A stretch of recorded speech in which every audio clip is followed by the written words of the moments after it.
മയക്കുമരുന്ന് ദുരന്തം.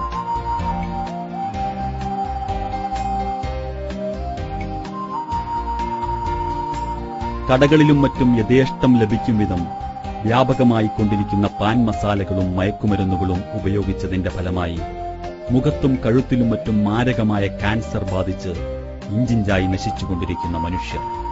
സ്വയം നാശത്തിന്റെ കുഴി തോണ്ടുന്ന യുവത്വം വരാനിരിക്കുന്ന ഭീകരമായ ഭാവിയെ സൂചിപ്പിക്കുന്നു. കവിളിൽ ക്യാൻസറുമായി നടക്കുന്ന നമ്മുടെ മക്കൾ നാളെയുടെ വരദാനങ്ങളല്ല, ഇന്നിന്റെയും നാളെയുടെയും ശാപങ്ങളാണ്.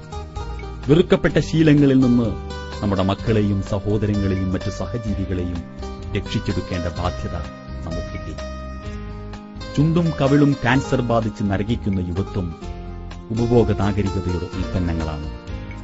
പാൻപരാഗിനും ഹാൻസിനുമൊപ്പം തങ്ങളുടെ ജീവിതങ്ങളെ എങ്ങോട്ടാണ് യുവാക്കൾ വലിച്ചെറിയുന്നത്? ശ്രേഷ്ഠമായ മനുഷ്യജന്മത്തെ, പ്രത്യേകിച്ച് യുവതലമുറയെ ഭീകരമാം വിധം നശിപ്പിച്ചുകൊണ്ടിരിക്കുന്ന ഇത്തരം ദുരന്തങ്ങളിൽ നിന്ന് സമൂഹത്തെ ബോധവൽക്കരിച്ച് രക്ഷപ്പെടുത്തിയെടുക്കുവാനുള്ള പരിശ്രമങ്ങൾ ഉണ്ടാകേണ്ടതുണ്ട്. നിങ്ങൾ നിങ്ങളുടെ കരങ്ങളെ നാശത്തിലിടരുതെന്ന് വിശുദ്ധ ഖുർആൻ ഉത്ബോധിപ്പിക്കുന്നു.